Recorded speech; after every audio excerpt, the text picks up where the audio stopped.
Amados ouvintes, chegamos ao nosso momento de reflexão nesta noite.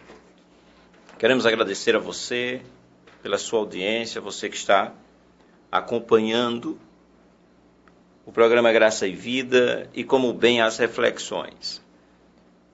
Esta semana nós, desde a segunda-feira, iniciamos o tema a Páscoa. Falamos da origem da Páscoa na segunda-feira, tomando como base o capítulo 12 de Êxodo. Ali está o nascedouro da Páscoa. Nós vimos o que significa a Páscoa. Nós vimos, naquela segunda-feira, os itens, ou os ingredientes ou itens que compõem a Páscoa, pois trata-se do cordeiro ou cabrito, do pão sem fermento e ervas amargosas. São os itens que Deus colocou, e no comentário nós falamos, não sei por que mudaram para os atuais, que é o cordeiro e o ovo de chocolate. Tudo bem. Comentamos sobre isso ontem e concluímos vendo que a citação de Paulo em primeiro livro da carta, na primeira carta aos Coríntios, capítulo 5, verso 7, quando Paulo diz: Cristo, a nossa Páscoa, foi sacrificado por nós. E citamos também naquele momento João 1, evangelho que foi escrito por João, capítulo 1, verso 29, que diz: No dia seguinte, João viu a Jesus que vinha para ele e disse, João o Batista lá no Jordão, quando ele viu a Jesus vindo ter com ele, disse: Eis o Cordeiro de Deus que tira o pecado do mundo. Ontem nós vimos sobre que Jesus ele predisse aos seus discípulos por mais de uma vez que ele iria a Jerusalém e ali iria ser entregue aos príncipes dos sacerdotes e também aos gentios e o escarnecer dele e o açoitarem e crucificarem. Nós meditamos sobre isso. Meditamos que o efeito da morte de Jesus por nós nos deu vida eterna. Queremos concluir esse assunto com muita alegria, pois amanhã e depois, permitindo Deus, nós estaremos com mais dois irmãos que sempre participam aqui conosco. Deus permitindo, amanhã o jovem Hanoi estará trazendo a palavra neste quadro, neste momento. Te convido a participar, novamente a ouvir. E na sexta-feira, permitindo Deus, o nosso irmão Hélio, nosso querido irmão Hélio, também estará conosco. Então lemos nesta noite, queremos concluir o assunto da Páscoa. Esperamos ter contribuído com seu conhecimento e queremos concluir nesta noite. O versículo que lemos nesta noite, Bíblia, capítulo 1 do Evangelho que foi escrito por João. Se você possui a Bíblia Sagrada, está escrito, capítulo 1 do Evangelho que foi escrito por João, verso 35 e 36, que diz: No dia seguinte, João o Batista estava outra vez ali, e 2 dos seus discípulos com ele, pois João também tinha discípulos, certo? Quando João estava ali com 2 dos discípulos, vendo passar a Jesus, João reafirma e diz: Eis aqui o Cordeiro de Deus.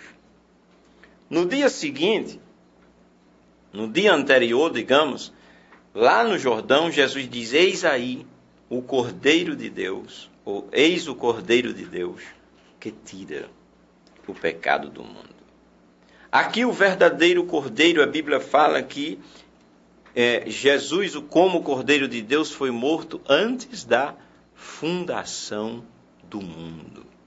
Louvado e engrandecido seja o nome do Senhor. Isto já fala da nossa redenção.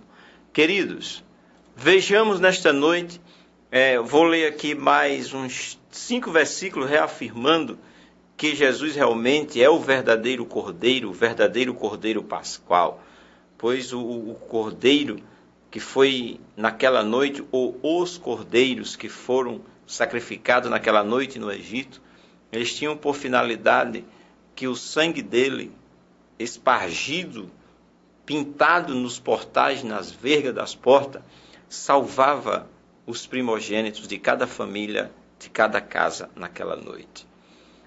Isaías 53, versículo 7, nós vamos encontrar. Se você for abrir a sua Bíblia, por isso que eu falo da anotação. Você pode anotar para avançar.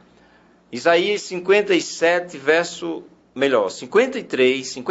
versículo 7, está escrito: como um cordeiro foi levado ao matadouro, e como uma ovelha muda perante os seus tosqueadores, assim ele não abriu a sua boca. Isso é uma referência direta ao Cristo, uma referência direta a Jesus, como está escrito, como um cordeiro foi levado ao matadouro, e como ovelha muda perante os seus tosqueadores, ele não abriu a sua boca. Nós vimos ontem que Jesus predisse por várias vezes aos seus discípulos: nós vamos a Jerusalém, ali serei entregue na mão dos homens, na mão dos príncipes, os principais dos sacerdotes, na mão dos gentios, e vão escarnecer de mim.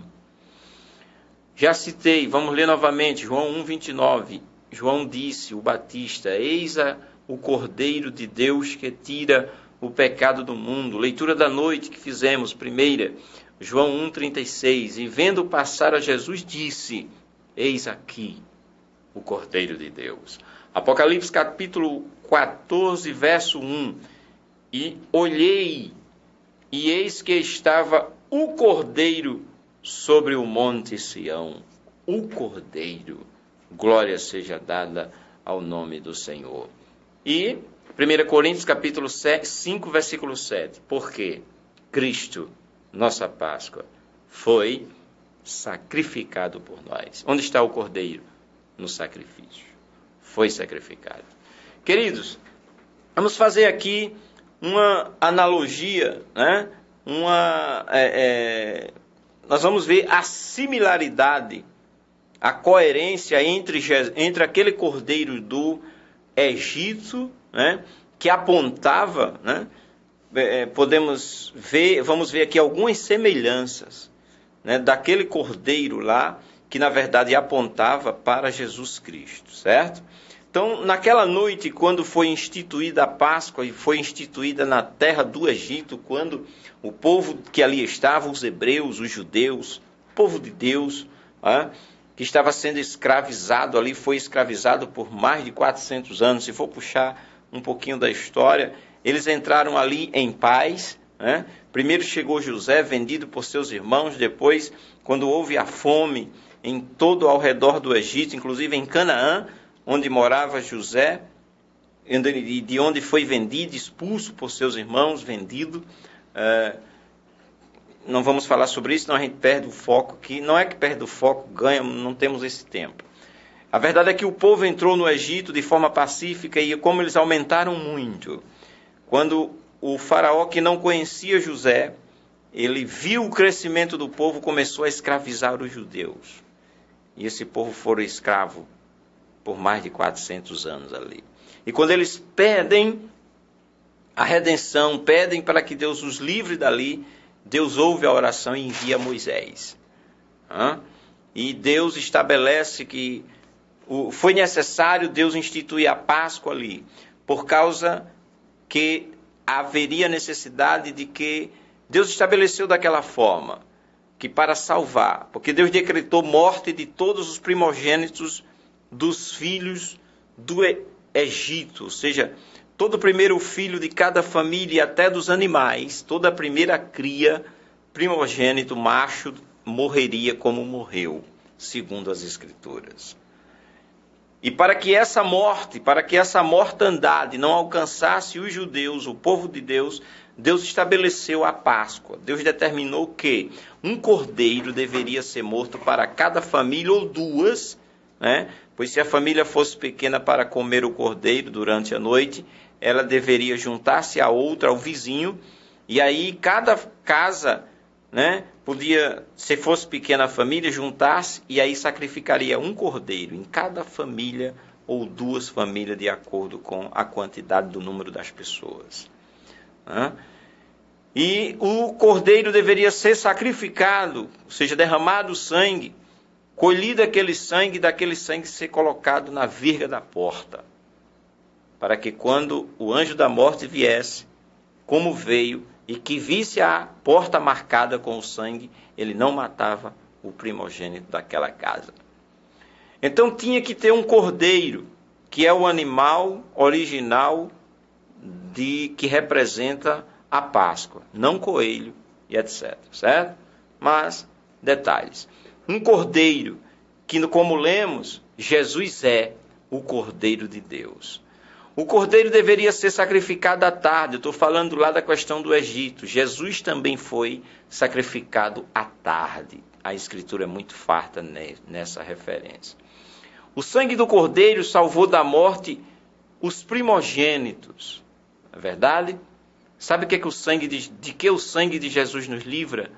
Da morte, só que da morte eterna. Na verdade, da condenação. Vejamos o que diz a Escritura. No Evangelho também que foi escrito por João, capítulo 5, versos 24 e 25. Veja o que Jesus falou. Ou vejamos. Na verdade vos digo que quem ouve a minha palavra e crê naquele que me enviou, tem a vida eterna e não entrará em condenação, mas passou da morte para a vida. Em verdade vos digo que vem a hora, e agora é, em que os mortos ouvirão a voz do Filho de Deus, e os que a ouvirem viverão. Glória seja dada ao Cordeiro de Deus. Você está entendendo, queridos? A verdade é que aquele cordeiro, ele se representava ali naquele momento, ou melhor, apontava para Jesus. Estou falando do cordeiro do bicho, do animalzinho que foi morto lá no Egito, e que todo ano morriam vários cordeiros. Mas até que viesse o real, o verdadeiro Cordeiro de Deus. Né? O cordeiro no Egito, ou os cordeiros do Egito, salvavam um ou dois. Que lembra? Era um cordeiro por família. Se a família fosse numerosa o suficiente para dar conta de um cordeiro, ok. Mas ele só salvava da morte o primeiro filho daquela casa. Quando juntavam duas famílias, um cordeiro poderia salvar dois da morte física naquele momento. Jesus, que é o Cordeiro de Deus, ele não só salva um ou dois, mas ele salva até o mundo todo. Se o mundo se arrependesse, ele salvaria todos. O Cordeiro lá no Egito, e só no Egito ele salvou um ou dois. Jesus é o Salvador do mundo. Vejamos o que nós encontramos no Evangelho que foi escrito por Lucas, capítulo 2, versos do 9 ao 2. Diz assim a Escritura: E eis que o anjo do Senhor veio sobre eles, e a glória do Senhor os cercou de resplendor, e tiveram grande temor sobre os pastores que estavam ali naquela noite. E o anjo lhes disse: Não tenham medo, porque eis aqui vos trago novas de grande alegria, que será para todo o povo.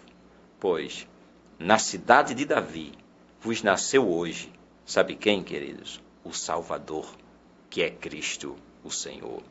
E isto vos será por sinal: encontrareis o menino envolto em panos e deitado numa manjedoura. Os anjos disseram: Eis aqui vos trago novas de grande alegria, que será para todo o povo, pois na cidade de Davi vos nasceu hoje o Salvador. Amém? Esse é o Cordeiro de Deus, Salvador, que tira o pecado do mundo. Engrandecido seja o nome do Senhor. Você está entendendo, amigo? Ali, no Egito, na origem da Páscoa, o Cordeiro só salvou naquela noite. Só naquela noite. Pois aqueles mesmos rapazes, aqueles homens jovens, primeiro filho de cada família, foi salvo ali naquele momento, só naquela noite. Jesus salva para sempre. Que coisa tremenda. Isso mesmo. Lá no Egito, o cordeiro só serviu para livrar da morte naquele momento, no momento em que o anjo passou e matou os primogênitos do Egito. Pois aqueles homens posteriormente morreram no deserto, ou mesmo em Canaã, de sorte que morreram. Correto? Só que Jesus não livra só por um momento, só por uma noite ou só por um ano. Ele salva para sempre. Vejamos o que a Escritura diz, Carta aos Hebreus, capítulo 9, versículo 11 a 14. Carta aos Hebreus, capítulo 9, versículo 11 a 14. Estou sempre te relembrando. Se você quiser anotar, é bom, né? Que depois você confere. Aos Hebreus 9, 11 e 14 diz: Mas, vindo Cristo, o sumo sacerdote dos bens futuros, por um maior e mais perfeito tabernáculo, não feito por mãos, isto é, desta criação, nem por sangue de bodes e bezerros, mas por seu próprio sangue. Que expressão, amigos! Jesus veio pelo seu próprio sangue. Os sacerdotes da antiga aliança utilizavam sangue alheio. É dessa forma que a carta ao escritor, que o escritor aos Hebreus fala, sangue alheio, os sacerdotes utilizavam. Jesus diferente. Ele não com sangue de bodes ou de bezerros, mas por seu próprio sangue. Sabe o que foi que Jesus fez? Entrou uma vez no santuário, havendo efetuada uma eterna redenção. E aí eu dou glória a Deus por isso. Lembra? No Egito, o cordeiro só livrou da morte naquele momento. Mas olha o que o sangue de Jesus faz.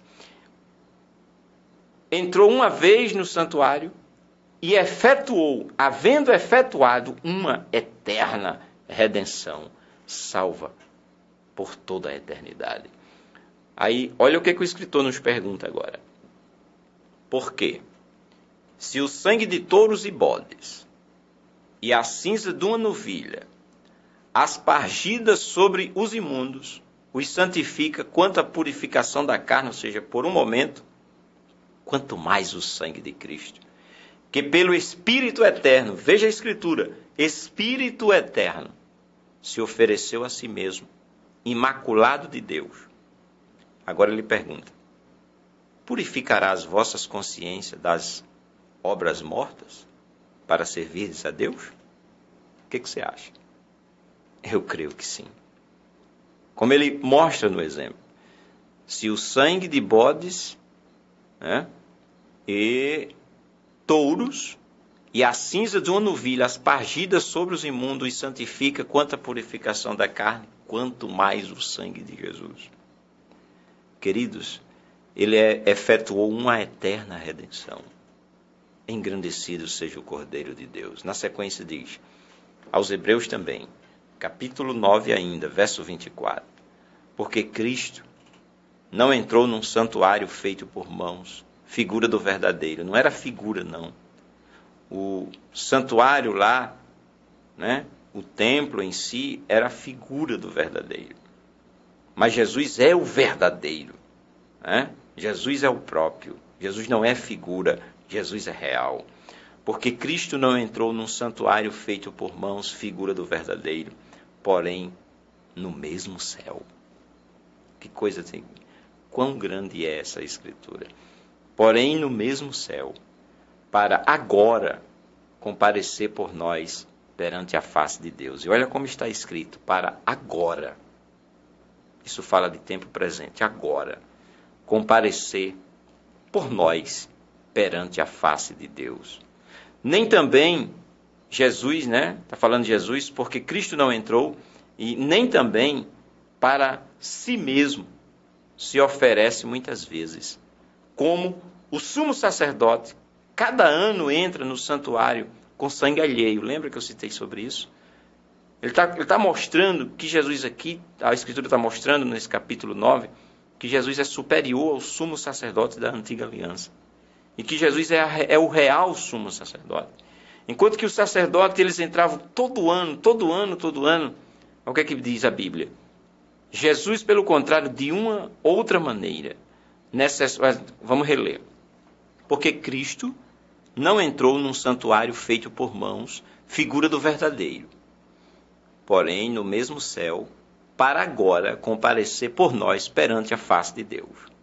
Nem também para si mesmo se oferecer muitas vezes, como o sumo sacerdote, cada ano entra no santuário com sangue alheio. De outra maneira, necessário lhe fora padecer muitas vezes desde a fundação do mundo. Mas agora,